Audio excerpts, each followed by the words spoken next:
Hello, everyone. We are here a Tuesday night instead of Wednesday because the Stanley Cup final is happening. And let's be honest, that is incredibly fucking important to everyone you're seeing on your screen right now.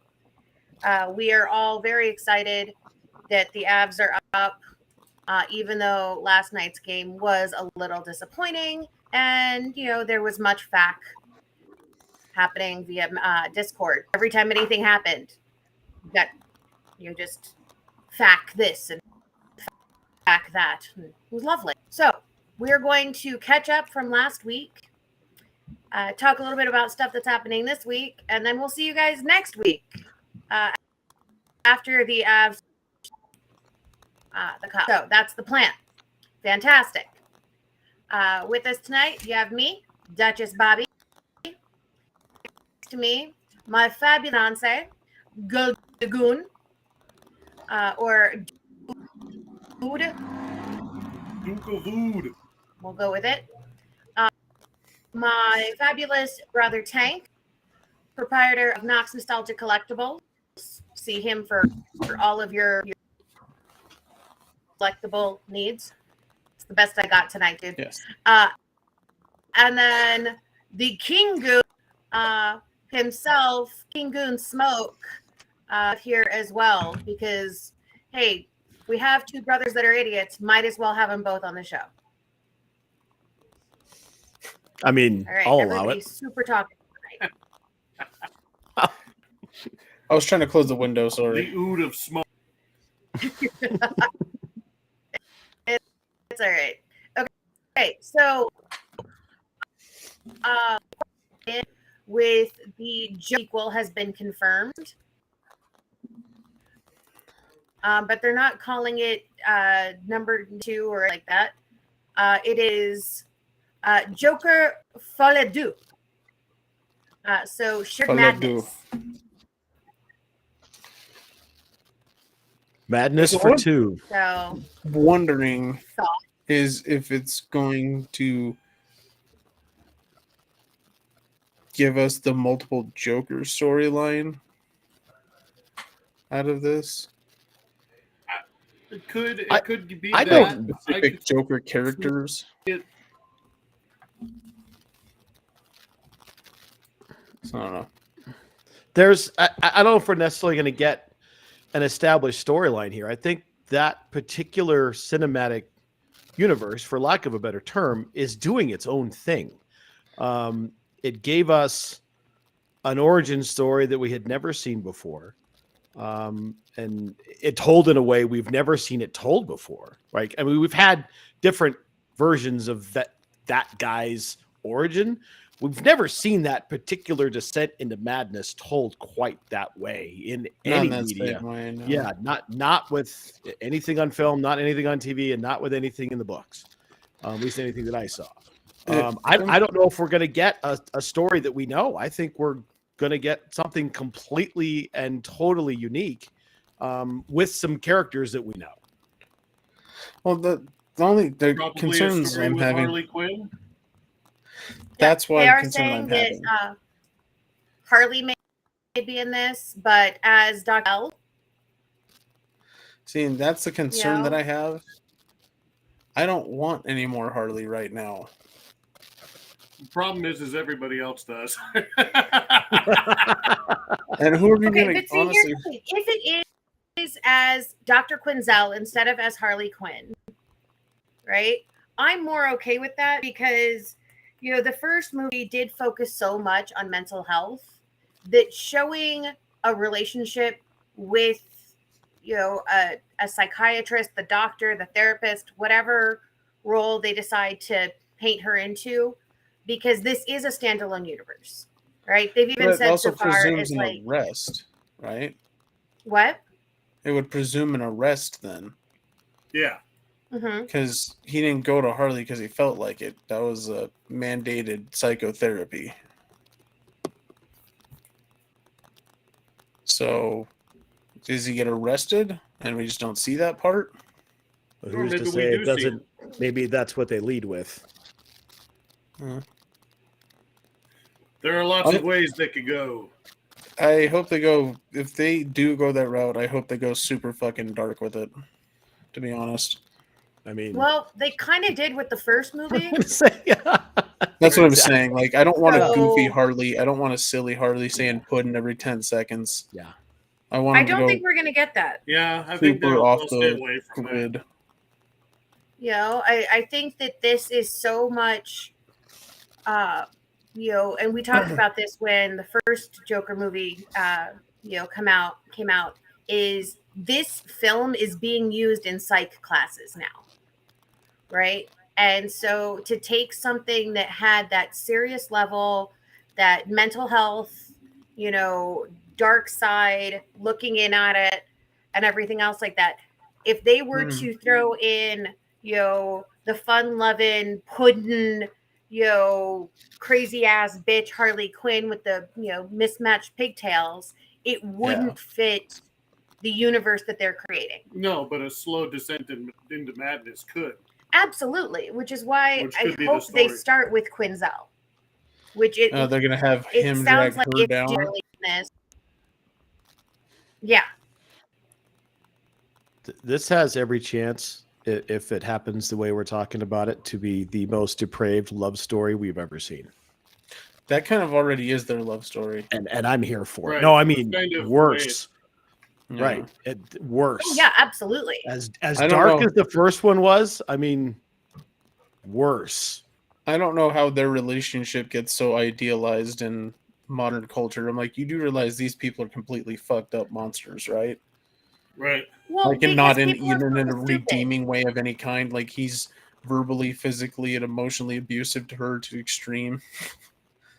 Well, there's Like, there's that depth of understanding that folks like us have, and then there's really the pop culture understanding of Joker and the The whole Bonnie pudding and Clyde thing. bullshit, Yeah, the yeah. Bonnie and Clyde bullshit that is presented in a mass kind of scenario, right, to everyone who can see it. I'm gonna hurt you just a little bit, and that's all that you get, right? As far as depravity, I can't see that here. I think this is going to No. be.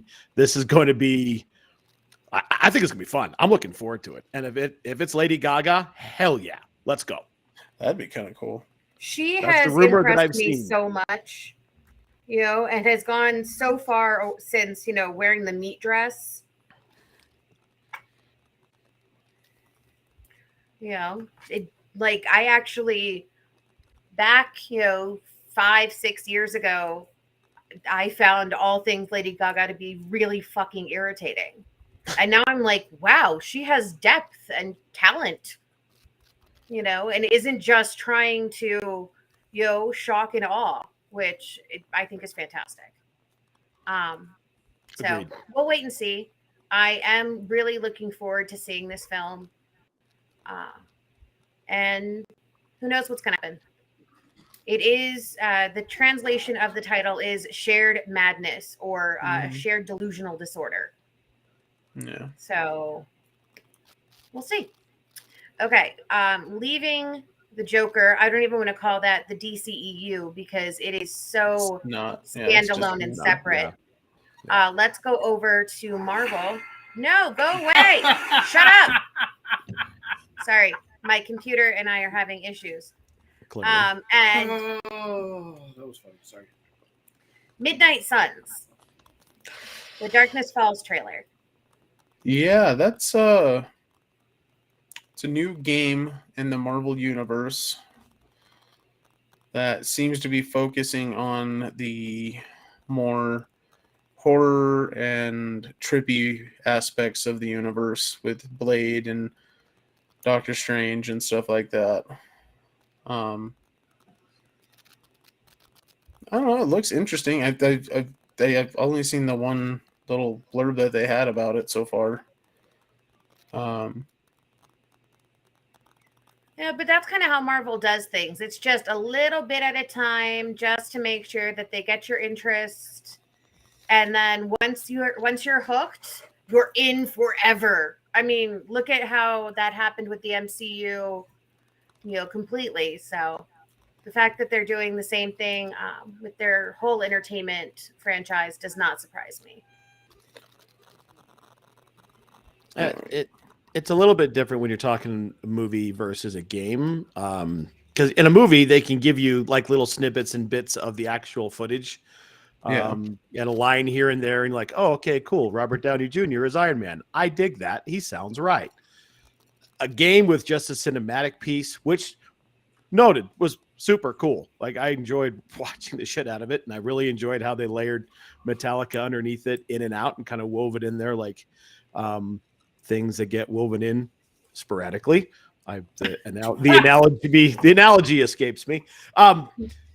But it was a cutscene. I like how they wove things. The way that they you wove it in weave there. things. Yeah, they weave it.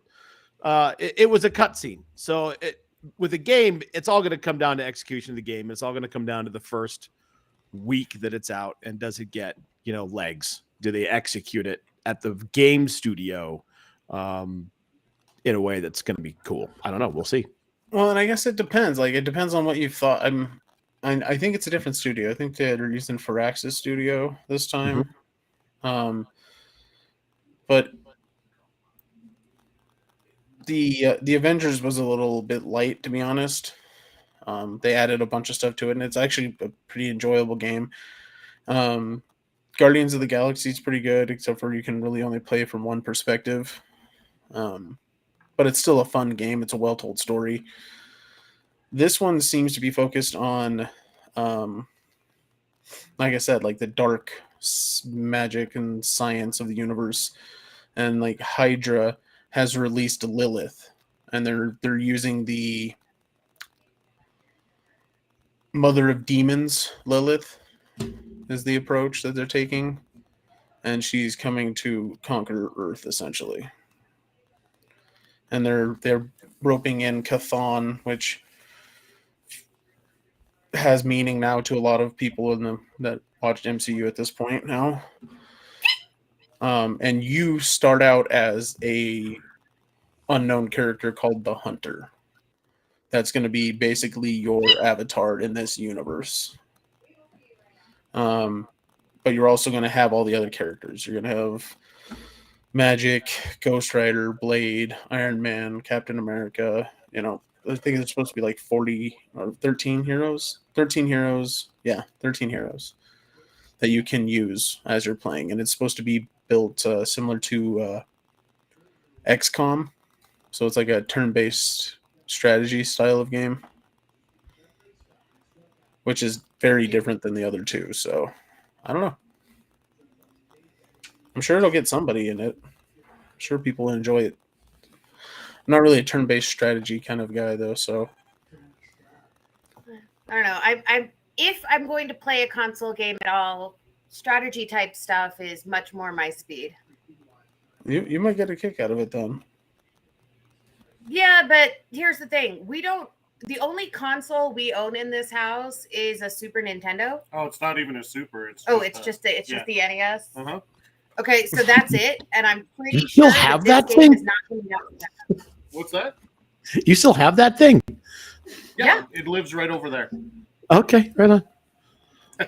Still We're works. different. So, Knox Nostalgia Collectibles, hook us up with. I've got All right. 16 or 17 different consoles right now, so that's very doable. I didn't say I needed a console. I said I needed video games for my NES. That Okay, I actually don't have at the moment. All right, let's stick with video games. Speaking of old balls video games. Duke Nukem. Right? I played this on the computer. Yeah.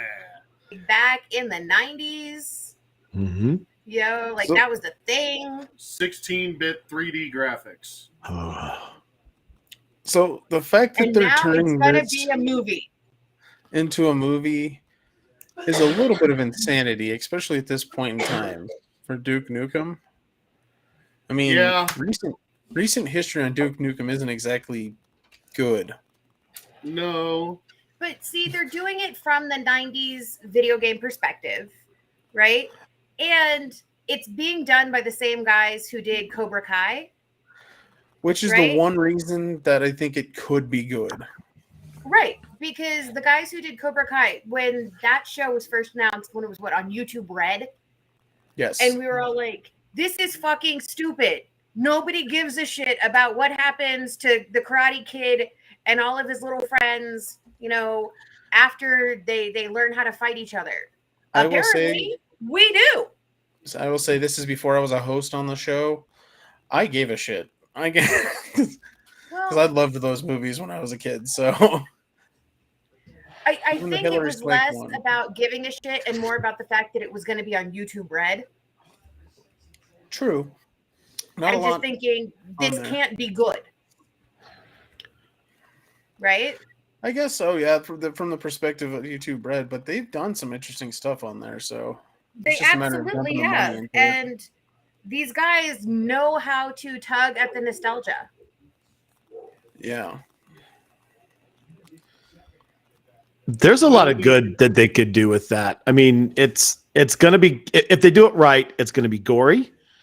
There's going to be nudity. Yeah. And there's going to And be lots and lots of explosions.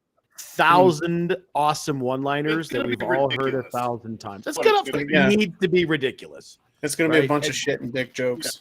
Yeah. It's Your face, your ass. What's the difference? it would be a rated R, just throw back to those old 90s, 80s and 90s movies, like all those awesome movies. Right. Just liners, but like it all has to be bad language. Yep. Every bit of it. Yeah, And if it so- takes off, I definitely want to see Shadow Warrior. They need to do that one next. Lo Wang is my all-time favorite video Well, game we'll character. see.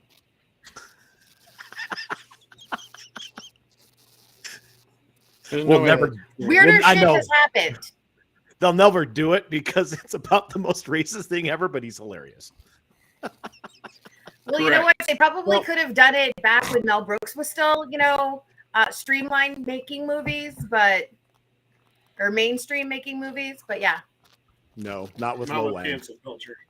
I think they no. could In easily today's do this. society, not so much.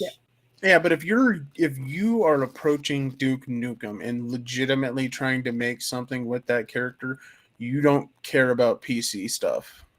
No. You can't Duke Nukem PC. He doesn't fit into that. That's why the last game was such a fucking bust. He doesn't It's- fit into PC culture. He's a over the top psycho combination of Arnold Schwarzenegger and Sylvester Stallone that just blows shit up and then make jokes about his dick.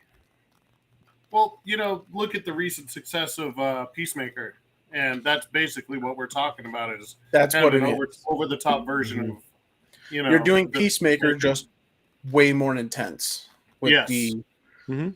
which you have to be actually, I mean, super over the top with it. I was gonna say they went pretty aggressive with Peacemaker, especially on dick jokes and Oh yeah. slight racist comments throughout most of it.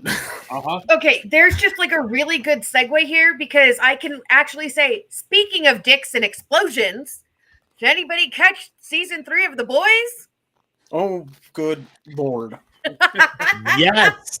Right? That segue was just there. I had That to take it. was absurd.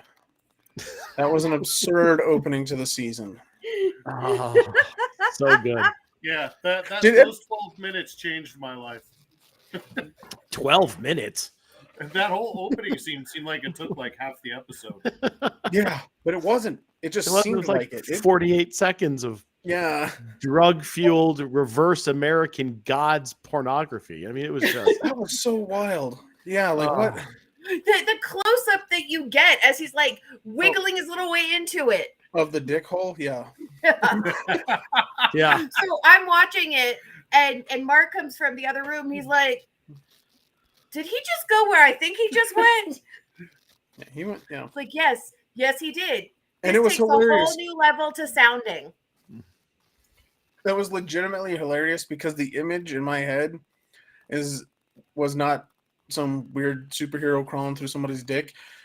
All I could think of was what was the name of it was a Kid Zone or something like that, and they had the big Oh my tubes that you'd crawl god! I know through exactly what that you're had textured talking walls about. on the inside. It was like an indoor like theme park basically. Mhm. That's all. That's the image I had in my head. I'm like, oh, okay, well that's odd. In season 1, we had the grenade up the ass. In season 2, we had that great whale moment. Right? They just want to make sure that they're exploding someone or something from the inside out. I'd say this was legitimately the most egregious because he exploded inside the absolutely. guy's dick and ripped his body in Yeah. half. Yeah. Because he sneezed. Yeah. It's Had a not little like bit he too was much going nose up candy. there to kill him. Yeah, he was had a all little bit like- too much nose candy. He was doing the thing with his boyfriend, sneezed, and killed him. That was funny. devastating. Like it literally just ripped his body in half. Yeah, it was a little bit. And they did it a little bit in the last season with the Russian landlord and A-Train's girlfriend. Oh, yeah. Yeah. Pop There claw was- crushing that dude's head. Yeah, there was that, and then Wasn't that in season 1? That was season 1. Yeah. was that one? I Yeah. thought it was 2. They all run together. Sorry, Yeah, they- there's been a lot I'll of never exploding forget. bodies and I'll random never violence. forget that particular scene because you've Mhm. seen like the YouTube with the strong ladies and the watermelons. It was that times 100. Yep. But you know Too what? bad If for- you're gonna go, what a way to go. I don't know if I want my brain squeezed out of my Yeah, skull. That seems Not sure pretty if I want aggressive. That. Yeah, That seems Don't like it think- would start hurting way Yeah. before the there'd be a lot of like. That's you not needed the part of the vagina that I'd like to kill me. All the outside. right, there. But this season's been wild, and I love what they're doing with Homelander. That he's such a psychopath, and now he's in control finally, like legitimately. He's not afraid of anything anymore. That's such a scary perspective for everyone in that universe. That this guy knows how devastating he can be, and he no longer gives a shit that anyone's trying to hold him back. Mhm. But you can also see how the seeds are already planted for the spiral. Oh yeah. Oh, there's gonna be a yeah. big spiral, but Oh, yeah. I mean, Ashley is the CEO. Are you kidding me? Oh my god. She was an intern like 2 years ago. Yeah. But I also, her character is so aggressively shitty because she's basically hiding behind him, and she just gets away with it. Yeah. She's the ultimate ass kisser.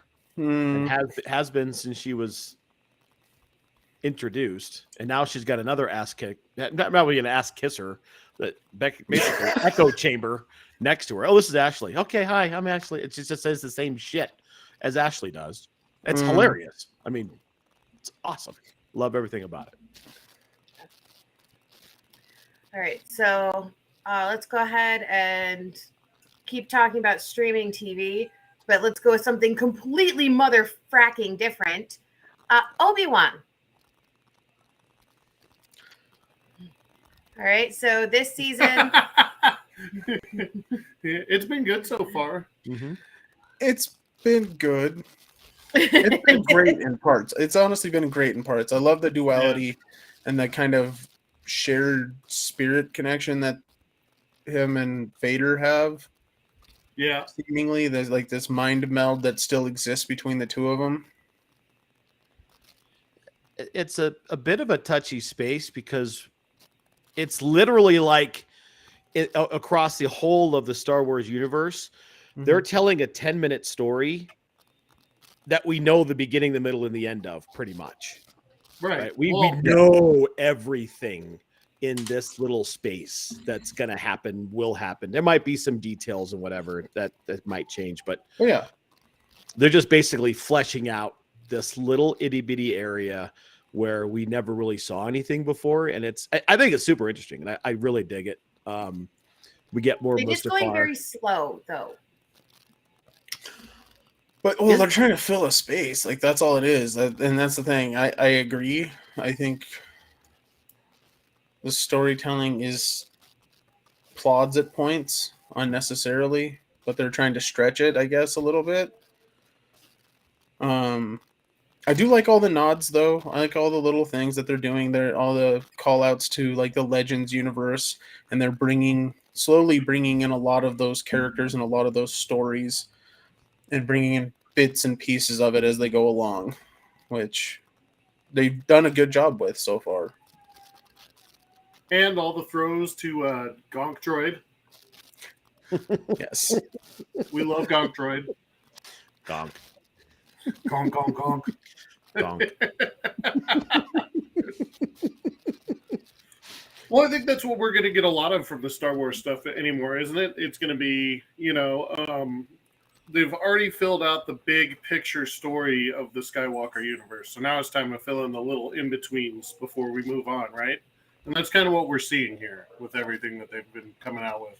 Well, and you're legitimately getting roughly, 30 years of comic books and regular books and all, like that, like the Legends stories spanned like 30 years. Right. Of stories. There's a lot. There is a lot that they can pull from, and they've, like I said, they've been doing that. They just little bits and pieces, like Quinlan Voss being important in this, apparently, which he was literally just a minor character written into the prequels that had no story until they decided to make something out of it. The little kid, Corey, what is his name? Corin, the little kid that they're trying to get through with his mom, when Nanjiani's character is ripping everybody off, and with his magnets. But that little character actually in the Legends, well, if it's the same character, he's one of Luke's first students when they rebuild the temple. Oh wow! Like if it ends up being the same character, Corrin.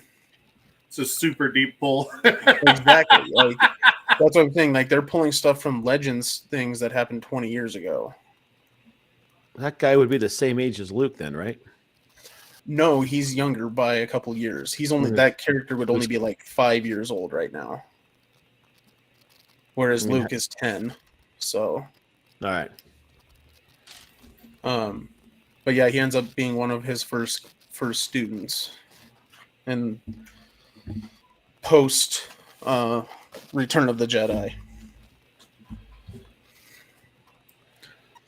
And there's a lot more Jedi alive than we were ever told. Seemingly, like I think the count's up to about 200 at this point. When we were kind of told, like, oh no, there's like 3 left. Oh no, there's 200. We just haven't told you about any of them. They're all hiding. Mm-hmm. But they hunt themselves. Yeah, that was some interesting play with the sisters and the Inquisitor. Like that was I was kind of cool. Honestly have really enjoyed it. Anytime we get more Obi-Wan, it's just a good day, right? And I really enjoy the take of, I'm done. This isn't me anymore. My name's Ben. I'm not that guy. And you can see where he was, from a character's perspective, how he's going from, General Kenobi to Ben, and he's really not going to be, Obi-Wan again until he sees the recording of the princess, right? Yeah. And now he disconnected himself. Yeah. Like very, very, very much disconnected himself from being a Jedi for 10 years. And he's rusty. He doesn't know how to fight anymore. He doesn't know how to talk anymore. He's just been a shut-in living in a cave for a decade. He's a crazy old hermit in a cave. Yeah. Who works as a meat cutter. What are they cutting? Do we ever figure out what they were cutting? Is it a crate? I don't know. I think it would be cool if it was. They were just cutting up just giant chunks of crate. Well, have we ever told really what they eat meat-wise? Is it banthas? Is it a lot of it? I don't know if we've ever actually seen them eat bantha. Drink bantha milk. Yeah, they drink the shit out of the milk. It's like a cow for them, basically. That green milk is everywhere. But I've never seen that blue milk is fucking all over the place. Yeah. But I've never seen them butcher a bantha. No, I hope it's crate. I think that would be cool as shit. They're eating crate dragons. Yeah. Let's just eat dragons. It's fine. And then the Tuscans can hold the egg over their head and do the thing and make that noise. You all know that noise. Yeah. Yeah, that. All right. 0.7-second clip that gets brought into every Star Wars ever. Yeah, it's that and the one scream. What is it? The Wilhelm scream. The Yeah, Wilhelm the scream, Wilhelm yes. scream. Yep, there's that. And just what were we listening? What were we watching when we fell asleep yesterday? And then somebody had a Wilhelm scream twice, like in the first 10 minutes. yeah, it happens all the time. Yesterday, Yeah. I don't know. I was completely dead to the world after the game. It could literally be anything in sci-fi. Yeah, they use it a lot. It could be anything. Was that when we watched? That might have been the first Star Trek movie. With Chris Pine. The 2009 Star Trek yeah, movie. right. It could But have in been, like the yeah. first 10 minutes, there's two of them. And I'm like, Yeah. That would make sense. And also, can we just point out that nobody knew that Obi-Wan spoke Jawa? I think that's awesome. It had to be assumed, right? You just didn't need to know that. He's a crazy man in a cave. He's got his favorite Jawa, just stops by to sell him back his own parts. I was going to say, just steal the shit and sell it back to him. Yeah. If you're gonna I steal love it how he's and offended. sell it He's like, back to me, you can at least could you clean at least clean them first? it. I love that. Good. Okay, let's go ahead and stay on Disney Plus, but go to a show that has significantly less positive review, and that is Miss Marvel. So far, this is the lowest viewership of any of the MCU small screen. And from what we've discussed off air, I'm pretty sure that there's no one in this particular group who is, oh my God, loving it. I do not love it, but I am not going to bash it because I realized very quickly, even through the first episode, this was not made for me. It This is was not made for It is this not was made made for for- this group of people. Yeah, it was made for a different age group that currently is probably a tween to teen age range at this point. Yeah. I feel like if we were to ask a couple of our nieces, you know, starting with the 8-year-old and going through the 14-year-old, you know, and then there's a 9, 11, and another 14 in the mix there, they would love this show. Oh yeah, and I've gotten there's positive things that have happened in it, just the way that they're telling the stories. You know, it's not. I finally watched episode 2 today because I was like, well, I got to see what happens here. It's not a bad story, but it's just not a story that's made for me. I know that they're telling an interesting story, especially because they kind of go deeper on her Muslim heritage and stuff like that. Which is an interesting story. It's a different perspective that we've never really been shown in this universe. Mm-hmm. The thing that gets me about this is I agree it's an interesting story, but the way they're telling it's so disconnected and like, pew, pew, pew, like 150 things happening on the screen. And now look at your target audience. That's, Well, that's how that brain works, right? It's all over the place. So well, and I mentioned it to you guys. It reminds me of it shows that we still got we got when we were that age too. It's that Nickelodeon or Disney after school versus, or what is it? Pete. Well, I was thinking of gosh, now I can't think of it. I was thinking of like Ned's Declassified. Yeah, School like for that Bible kind of Guide, stuff. You know, Pete, I think was the show. Saved by the Bell. You know, Yeah. it's told in that style where they have these weird cuts, they have the weird edits where they're kind of mixing cartoonish stuff with the live action. And that's a different way of storytelling, but it's a storytelling that we got too at the same age. In order to continue to build the universe, they have to create new fans. And in order to create new fans, you have to tell them stories that they want to see and the way they want to see it. And you constantly have to keep putting new people into the pipeline to glom onto the universe and have something that they can relate to. And Miss Marvel is something that your nieces can relate to. That's a character absolutely right in their wheelhouse, just like America Chavez. I mean, that absolutely is someone that, girls of all ages, all up through teenage years can absolutely relate to. And the way they're telling the story, I think, is part of that. Oh yeah, and I guarantee if I showed this to Scarlett, she would love it. Her Oh, yeah. favorite Marvel thing was Captain Marvel. She loved that movie. I know she has the dress. She does. For a while there, that was the only thing she would wear, like 4 days a week. Yeah, then it's too small for her now. That's the only reason she probably doesn't anymore. That happens. But yeah, so like, they have this directed at a very specific audience, and I think it's gonna work for them. But the only problem is, we're basing it off of what all of us adults over the last 13 years have wanted to watch. That's our mindset. Is all the things we've watched since Iron Man. Hey, Perfectly This is natural, right? Yeah, this is a completely different thing. Yeah. It's not for us. Well, one of the things that I do really appreciate about Miss Marvel, about America Chavez, even about the upcoming Black Panther movie, is that you are getting female empowerment, but you're also getting people of color. You're getting people with different backgrounds. You're getting people who, like America, with the two moms. You're getting a different religious perspective, with Miss Marvel, with the Muslim and all of that. You're getting all of these things, which we're being told in the comic book, but have not been as prevalent in mainstream, pop culture. And they are legitimate. It's not word for word, but they're ripping this directly from the 2014 Miss Marvel comic series.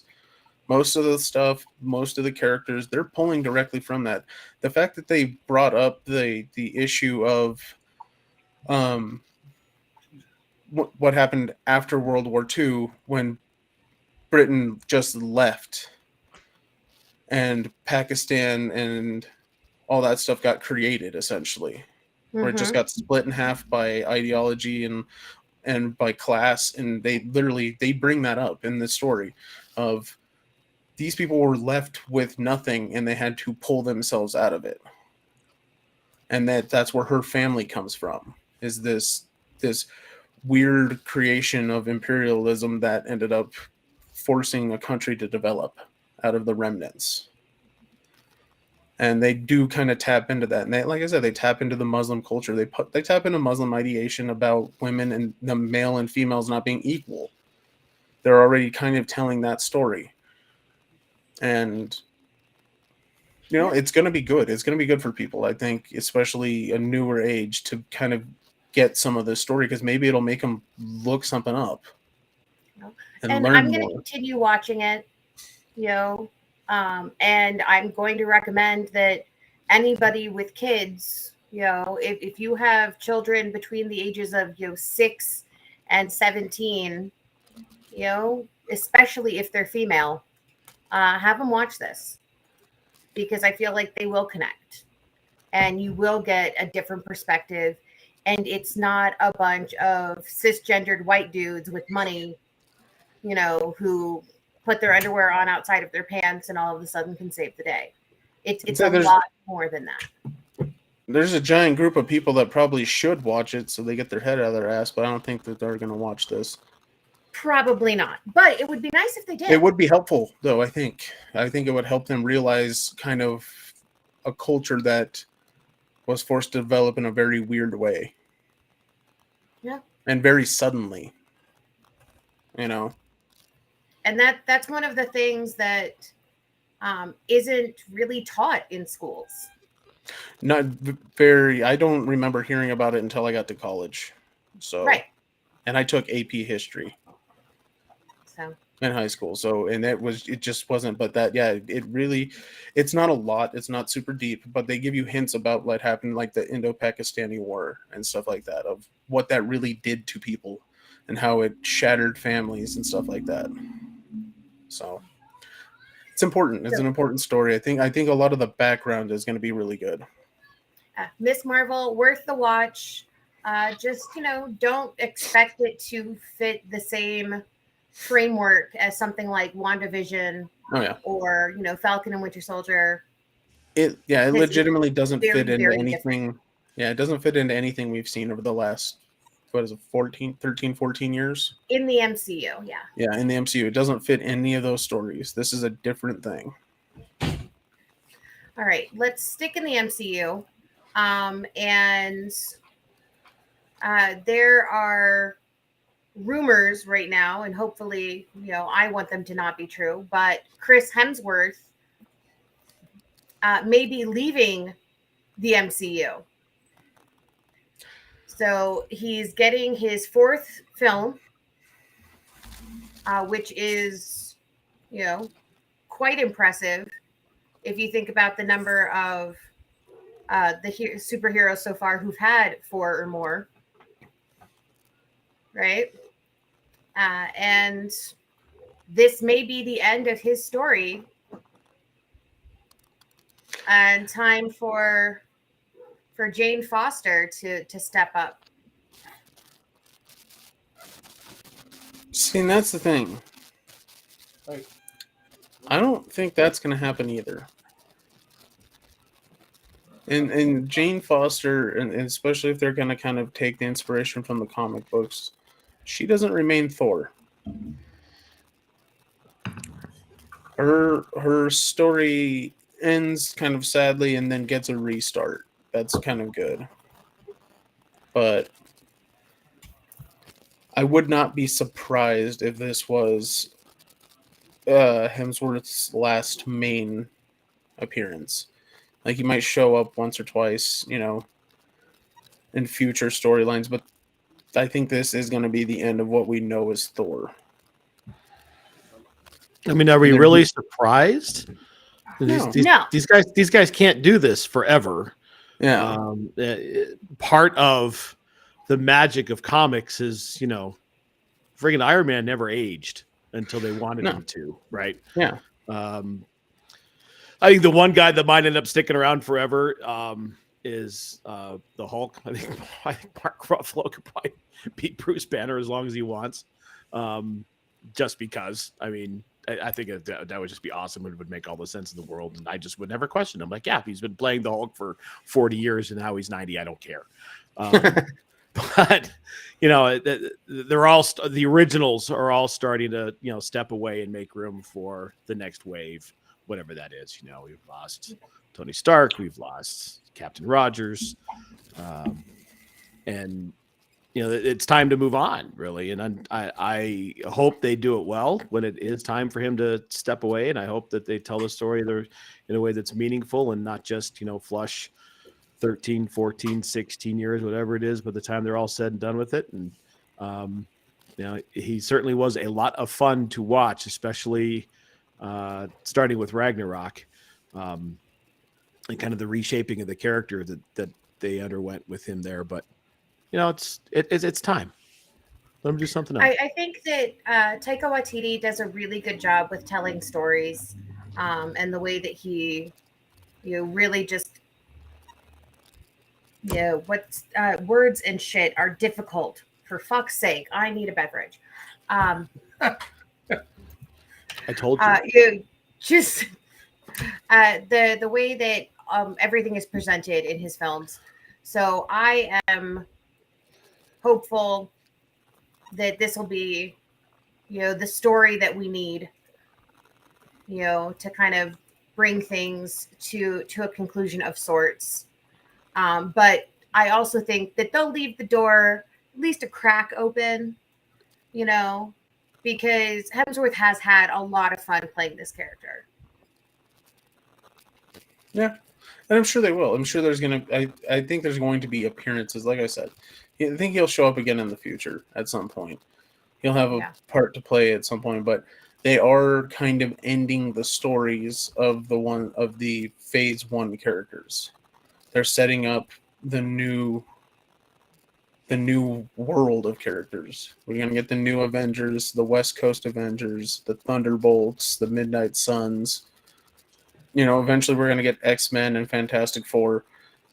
We're going to get this. We're going to get that stuff, but they are kind of, it looks like, closing out a big chunk of this, because also Guardians of the Galaxy 3, that's it for that story too. So yeah. they're definitely setting up the As long as conclusion we for a lot don't of get, these. as long as we don't get the what if Miles Morales Thor story, I think we're going to be okay. Why would you All right. speak that into the universe? Why would you do that? Because it's a thing. I know, but why would you say it? So is the blob biting on the wasp's head off. Let's just not will that into the universe. All right, let's just move on our way to the MCU. And I'm just gonna be like, you guys aren't even fucking talking.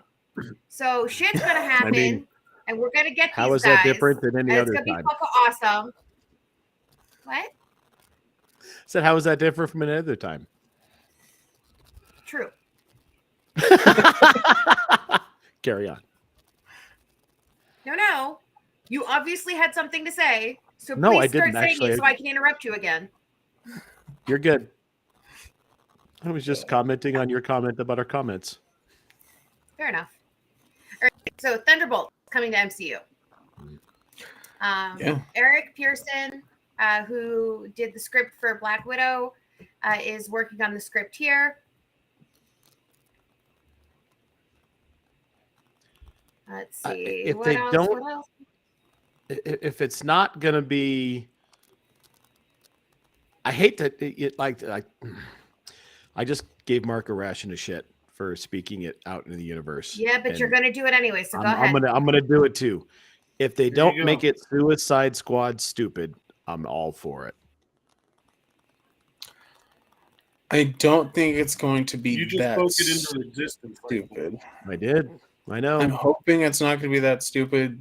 The characters, though, I mean, the characters, if they're basing on, I'm assuming it's going to be most of what we've gotten sort of to this point already. We're going to be getting, what I can't even remember his name at this point. U.S. agent. Yeah. U.S. agent, Taskmaster. Baron Voloba. Zemo. Yeah. Mhm. Baron Zemo. Ghost. Ghost. All Bucky. the anti-heroes, which I'm still interested to figure out how they're going to do Red Hulk on this, but we'll see. Is this what they were building Julia Louis-Dreyfus up for? She's going to be controlling because Thunderbolt Ross died. So Right, Well, William so- Hurt can't be a thing. yeah, Right. so William Hurt cannot be the leader because he is unfortunately passed away. Correct. But she can. Mm-hmm. And her character is the leader of a anti-hero squad in the comic books at one point, so it makes sense as long as they kind of tap into that. I'm interested to see what they do with this. To be honest, there are some characters that are being mentioned as possible appearances in this film that a passing knowledge of, like, oh yeah, I know that guy exists. The fuck, Who specifically? Don't ask me questions, Tank. Sorry. You I was just said trying to it. remember because as I was reading through the rumor article or rumor mill Hold about on, it. I'm pulling back up the list because I don't remember. It was from earlier. Can't think of anybody that they were talked about specifically that wasn't kind of already introduced to us. And it's not that these people haven't been introduced, because you have Deadpool, Ghost Rider, Agent Venom, Elektra, Punisher, and like, again, I have a passing in knowledge about these guys, but I didn't read their books. I was never really big into the anti-hero. That'd be an interesting way for them to actually bring Deadpool into this universe. Put him in the Thunderbolts. What was it? Have her walk up on him at the end of one of these movies. Oh, absolutely. Wilson.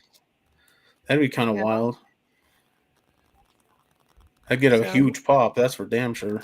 Yeah. Mm-hmm.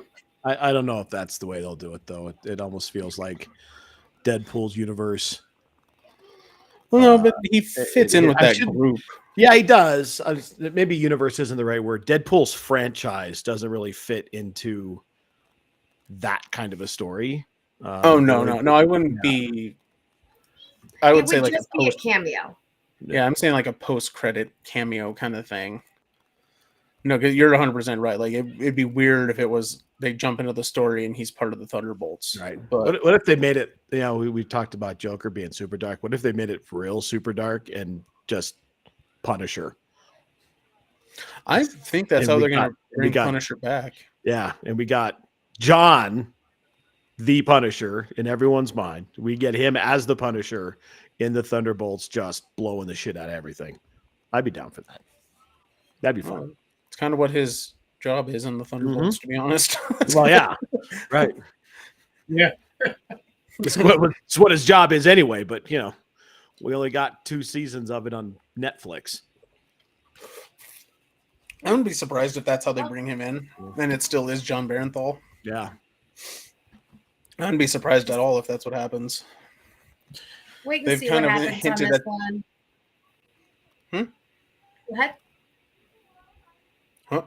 Huh? You said they hinted at? Oh, they've hinted at bringing Punisher back. Yeah. And Barenthal has hinted, I think he's actually outright said that he would enjoy coming back as Punisher. Yes. So, yeah. And they'd have no reason not to. Right.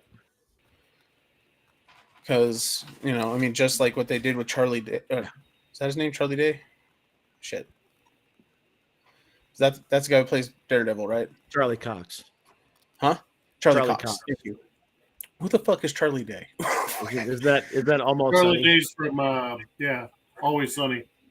Okay, thank you. So I'm not completely crazy. No, okay. you had a guy. You did have a guy. Yeah, there's a dude there. Mm-hmm. But yeah, when they brought Charlie Cox back through Spider-Man, it'd be the same kind of thing. I think it would make sense. Like he fits into the world. You just got to find out where he fits into the world. Well, and like I said, they're still working on script, so who knows? We could, we could see a lot of things. And there's potential for several films to go with this group. Oh yeah, they would spread out, I think, a little bit on this one.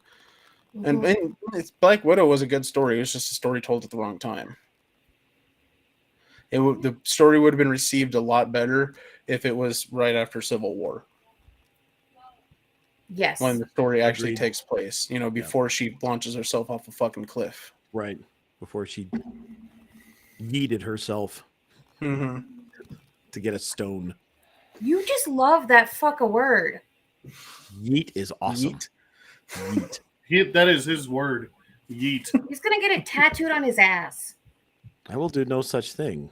What? Yeah, it's going to be on his dick. On the inside. Gotta yeet this dick. Yeet. Welcome to Jamaica, Mon. Have a nice day. I love that joke every time. Okay. Completely changing gears. Neil Patrick Harris is going to be joining Doctor Who as, and I quote, the greatest enemy the Doctor has ever faced. Okay, so this is legitimate, right? Yeah. He is actually joining the Doctor Who thing. He's going to be in a special. It's in the 60th anniversary. Yeah, he's going to be in 60. Yeah, like BBC has made this announcement. It's a thing. Yeah. Neil Patrick Harris has announced it on multiple platforms. Yeah, Doctor Who also said something, and then the showrunner did the same thing. It's Dr. One, man. Look at that picture. That's the first Doctor. No, it's not. I mean, am I wrong? No. It has to be the Master, doesn't it? No, it doesn't. That's his greatest threat, usually. Smurf said it in the chat. The Valyard makes a ton of sense. I mean, the Valyard's an amalgamation of everything bad about the Doctor from 13 on. So actually, the timing works. as far as when they're bringing him in. There's also the possibility that this could be a male Ronnie. She ran around with the Doctor and the Master when they were kids, and she was kind of an anti-hero. And they've already done a bunch of gender swapping, so I mean, why not? Yeah. Or they could go the easy way and make him the Master again. That's what I was thinking, is that it's going to be the Master. Yeah. I It's just the don't first think. Doctor, I'm telling you. No, because the guy who plays the first Doctor in everything they've ever done is still alive. There's no sense in doing that again and recasting it. I like I said in the chat, I would love if they would bring and make Sean Pertwee play his dad. That would be fantastic, because I've seen that guy in that costume and he looks just like him. That would be awesome. Well, I guess we're gonna wait and find out on this one. Yeah, There's gonna be lots of rumors and ideas until we actually find out. But right, and that's one of the things that I'm loving is Neil Patrick Harris, David Tennant, Catherine Tate. Like, we're getting all of these, people back into the Hooniverse, as it's being called in a couple of articles, which I'm not particularly a huge fan of that name. But anywho, you're not a Hoovian? Pun unintended. Yeah, I don't mind being called a Hoovian, but referring to the Hooniverse is just weird for me. That does sound weird. It's an awkward amalgamation of words. Right? But like, everybody's just doing little teasers, and we're not going to be getting anything. I don't think they're going to let anything slip until we actually get to see it. And that's something that Russell's really good at. Yeah, absolutely. He's great at it. He's great at it. Side note, if there's going to be a Hooniverse, I would like to move that we have a Gooniverse. Yes. The Gooniverse. That sounds nasty and dirty, though. The Gooniverse. A Gooniverse? It sounds sticky. Yeah. We gotta we might want to rework that. Yeah. It sounded really good for the first 5 seconds, and then that sounds better than Hooniverse. It does. All right. Not sure about that. But I do like that they also hint at the end here of Jasmine Finney is going to be playing a character called Rose. Yeah. On a parallel universe, potentially. That's interesting. Wonder if they're going to also bring back another character who played someone named Rose. And they've done that too. Yeah. Well, especially if they're bringing David Tennant back. I mean, that would make sense. Right. Yeah. She's already done it for one special, so. Yeah. I don't know. I feel like this is going to be a bunch of stuff we haven't seen yet. I will say this. I feel actually excited about Doctor Who for the first time in about 3 years. I think Russell's going to try to blow everybody's minds and will continue to do so after even the special. So I believe you're accurate on that one. And Tank, based on jumping off of what you just said about, first time you've been really excited about Doctor Who in years. And I think that's one of the reasons that Davies is having this be such a huge deal. I mean, first off, 60th is a big deal. Like 60th anniversary is huge. But the fact that, we did lose a lot of, Whovians during, this last. Chibnall, the devil himself. Chibnall, I don't get him. Right. And so I think that this is going to be reigniting that spark. And it feels so good. So agreed. Yeah, that was a hard sandbag, my love. I got a minor chuckle out of Tank. Might have been a pity one, but I'll count it. No, that was a legit chuckle out of me. You got me on that one. Okay. We just have one last thing on our agenda for the eve, and that is the Old Guard sequel, which is just being aptly named The Old Guard 2, is adding some former superheroes to the Immortal cast. Netflix picked this up.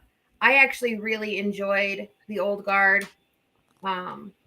I thought it was an interesting film that came out back in 2020. And so the fact that they are actually doing the sequel, because they set it up perfectly for a sequel in like the last 5 minutes of the show, or 5 minutes of the movie. Does it not seem like it was longer ago than that? Yes, but I feel like the last 2 years have lasted a decade. Yeah. God, it like you said 2020, and I'm like, there's no fucking way. Then I'm like thinking, I'm like, no, that was 2020. Jesus, last 2 years has been long. And yeah, but I agree. I enjoyed it. Glad to see that they're doing something with it.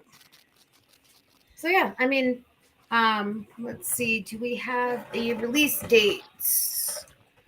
Not yet. Yet, yeah. I didn't. But I'm excited about it. I really enjoyed the first one. So looking forward to seeing how they do this, especially with the way they ended the film.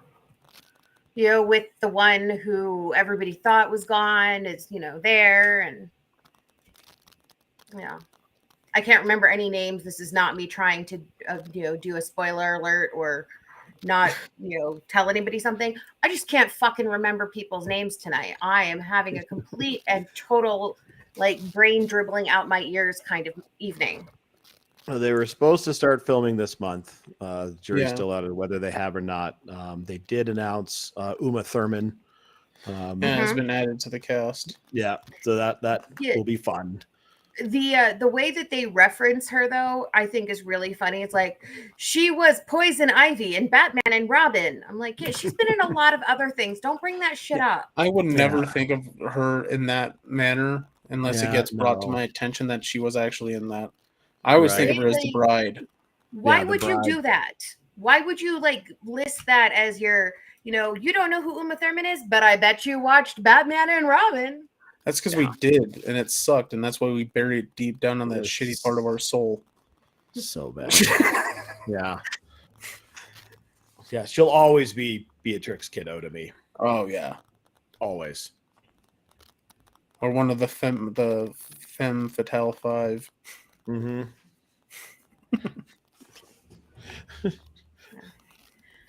All right. Well, that's what we have for tonight. I'm sure there are many other things.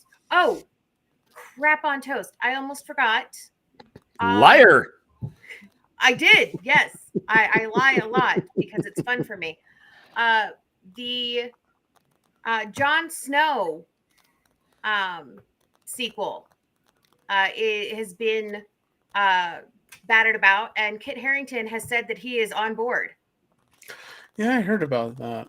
Yeah, he came out publicly and said, yep, this is something, and I'm going to do it because, being Jon Snow is really all I'm known for now, and I know nothing. Which is weird because he literally just got introduced into the Marvel Universe. Yeah. But, hey, why not take that and just go with it? Well, here's the thing. We're never going to get Winds of Winter. Never going to happen. You think he's going to die before it happens? It's been 7 years, and I think he's probably written half of it because it's going to be 1,200 pages long because each one of the books has gotten progressively longer. And I'm sick and tired of waiting. Excuse me while I get on my soapbox. I'm sick and tired of waiting for George to finally get off his ass and write this goddamn book because it's all George's fault that the last 2 seasons of Game of Thrones were crap because there was no source material for them to work with.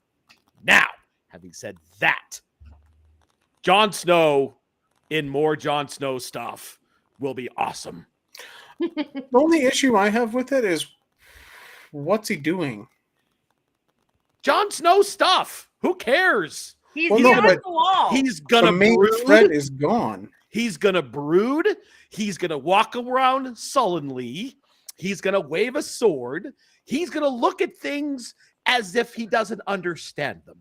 Because that's what Jon Snow does. Yep. And it's going to be awesome. But there's no more threat. Sure, there's always going to be a threat. There's always going to be a threat. They have to invent a new threat. Sure. So- Let's do the whole. Okay. Let's do You the whole just said you Klingon didn't like what thing. happened because George didn't finish the stories. Well, I can tell you fucking this. He didn't finish the future stories either. So Well, what source material are they right. pulling from? Well, I know, but see, they had a base, and they're like, "Oh, now we have to finish the story with this other thing that we had going on." Whatever. This is going to be a whole new thing. Let them do their thing. I'm all about it. I hope the beginning maybe is they do like the because what we really got at close to the middle and the end of book 5 was like this Klingon sort of seafaring and with Victorion. That would the Greyjoys. That would have been awesome. Like, let's get the Greyjoys just going to war with everyone as seafaring Klingons, and what is dead shall never die. And we just throw Euron out because he was stupid in the series. He was awesome in the books. He was stupid in the series. Not the great. I mean, they never even introduced Victorion. He was never actually in it. No, but the In the rest series. of the Greyjoys, aren't they all dead? Euron's For dead. one. There's only Euron's one dead. left. The dad, yeah, but we still have it's Game of Victorion. Thrones. Being dead doesn't mean you're dead. Right. Hey, guess what? The Greyjoys. What is not dead can never die. Okay, except for we know for sure that Dad's dead because that was hilarious. Well, yeah, because his brother fell off the bridge. He did that in the books too. That's actually was legitimately what happened. But whatever they do, I don't care. Let's just have Jon Snow walk around sullenly. That's going to be awesome. I don't have that much faith in it, to be honest. You know what? Even if it's terrible, I'll put it on mute and enjoy it. Right? There you go. See? All right. And now that, for real, is the end. So, King Goon, give everybody the socials. Make sure you check us out on our social channels. You can find My Brother is an Idiot on Facebook, just as that, My Brother is an Idiot. You can also find us on Twitch and Twitter at The Idiot Goons, Mark's Twitter at Puffletime, my Twitter at Puffalopagus. You also can find barbecue stuff on my TikTok at King Goon Smoke. Nerds That Know is listed as just that. Nerds That Know on Instagram, Twitter, Facebook, YouTube, Twitch, a bunch of other shit. So do a Google search. You'll find us. And we will be at a bunch of cons this summer. So make sure you stop by and see us. You know, maybe we'll take a soundbite from something interesting that you have to say and throw it on the show. Or if you have an amazing cosplay, let us know that as well. We try to be on every week, but it is the summer and schedules are crazy. So we will be here as often as we all can. And on that note, walk softly and carry a big stick. Tank, anything? No, I'm good. Okay, cool. Bye, everybody. Bye. Bye.